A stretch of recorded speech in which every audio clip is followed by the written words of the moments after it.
dans le dioxygène, quoi. Donc CO2 plus H2O. Ok. On va équilibrer très rapidement. On a X plus Y sur 4. Et ici, on a CXHY. Ok. Donc, on a la masse de la première expérience. La masse, moi je vais le noter MA. Ok. MA qui est égal à 0,356 grammes. MH2O qui est égal à 0,200 grammes. Ok. Et un gaz absorbable par la potasse, bien sûr, c'est le CO2. D'accord? On a déjà fait ça la dernière fois. Ok? Donc, MCO2 qui est égal à ça. Ok? Donc, on nous a donné aussi le volume de N2 qui est égal à 37,6 cm3. Ok? Le volume de N2 qui est égal à 37,6 cm3.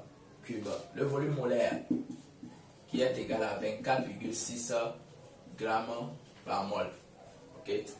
Donc finalement, on nous dit de déterminer la composition centésimale. Les gars, n'oubliez pas que pour pouvoir déterminer d'abord c'est quoi la composition centésimale d'un composé. Ok? La composition centésimale d'un composé, ce sont les pourcentages. Ok? C'est-à-dire que sa contenance en masse, quoi. Ok? Donc ce sont les pourcentages. Donc, on aura quoi finalement? On aura 12x sur pourcentage de C égale à Y sur pourcentage de H qui est égal à 14T sur pourcentage de grand N qui est égal à grand N de A sur 100. Ok. Donc, c'est ce qu'on a normalement.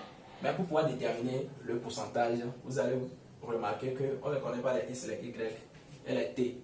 Donc finalement, c'est l'équation qui va nous permettre de pouvoir calculer les coefficients.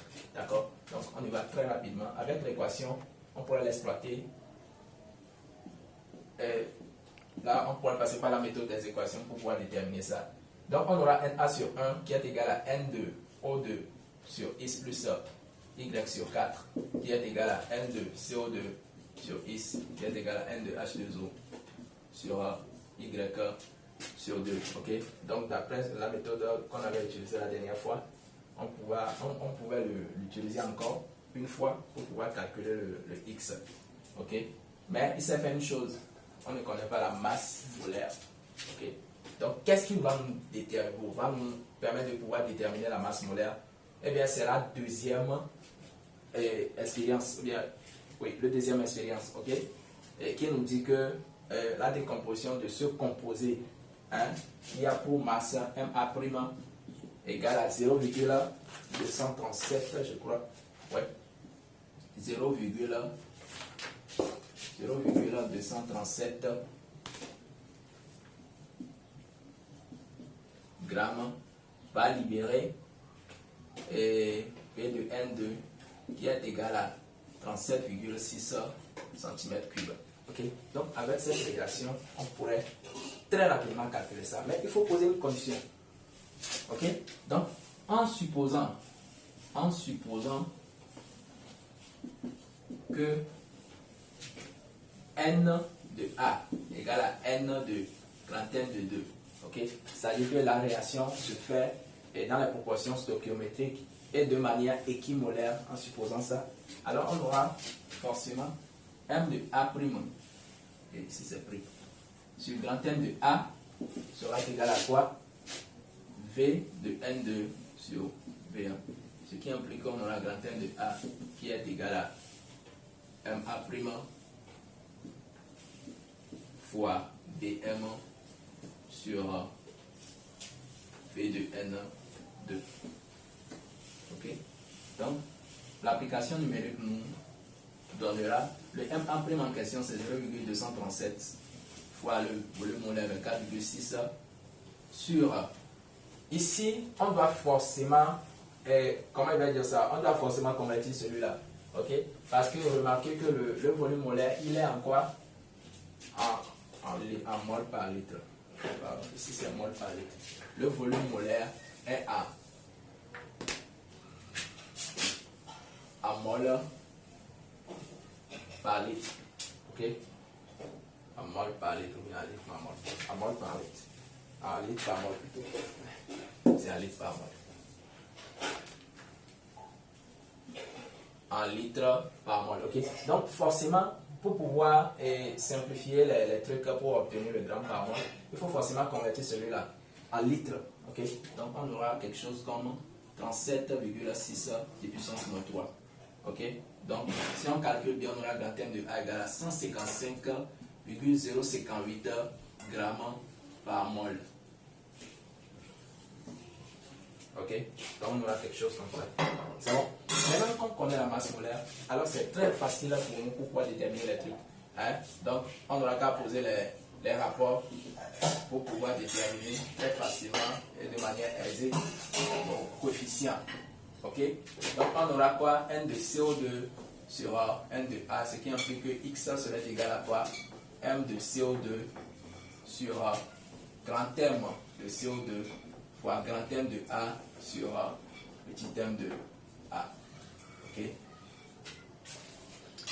Donc finalement on aura X, si on calcule bien, on aura X qui est égal à 10. Ok. Idem pour le Y aussi, qui est égal à 2 fois M de H2O sur grand terme de H2O fois grand terme de A sur petit terme de A. Ok. Puis aussi si on calcule très bien, on aura Y qui est égal à 10 également. Okay. Et finalement, on pourrait poser le rapport pour pouvoir déterminer celui de T. Okay. Puisqu'on connaît très rapidement la masse molaire, donc très rapidement, on pose la formule de la masse moléculaire, okay, qui est grand terme de A égale à 12x plus Y plus 14T. C'est pour ça qu'il est nécessairement important de pouvoir connaître la structure du composé organique en question. Si on ne le connaît pas, on ne peut pas poser cette formule-là et donc on ne peut pas déterminer la composante T. Okay? Donc finalement, on aura quoi? Le T qui est égal à MA moins, en parenthèse, 12x plus Y sur 14. Okay? Donc T serait sensiblement égal à quelque chose comme ça. Okay? Donc finalement, on peut poser les rapports 12 sur pourcentage pour pouvoir déterminer le pourcentage de C, le pourcentage de H, le pourcentage de N. Ok? Donc c'est très facile, quoi. D'accord? Donc finalement, on aura quoi? On aura 12x sur le pourcentage de C serait égal à quoi? Grand terme sur 100. D'accord? Donc on va le prendre 2 à 2 pour pouvoir déterminer le pourcentage de C. Ce qui implique que le pourcentage de C sera égal à quoi? 1200x, ok, avec notre x qui est égal à 10, ok, sur quoi? Sur grand terme de A. Donc finalement, le pourcentage de C serait égal à, si on calcule très bien, on va trouver quelque chose. Ok, j'ai un peu oublié la valeur. Okay. Donc, pourcentage de H aussi, c'est la même chose. Remarquez que le 12 en question, c'est la masse molaire du carbone. Donc ici, la masse molaire de l'hydrogène, c'est combien? C'est 1. Okay? Donc fois 100 fois 10 sur 1A. Ok.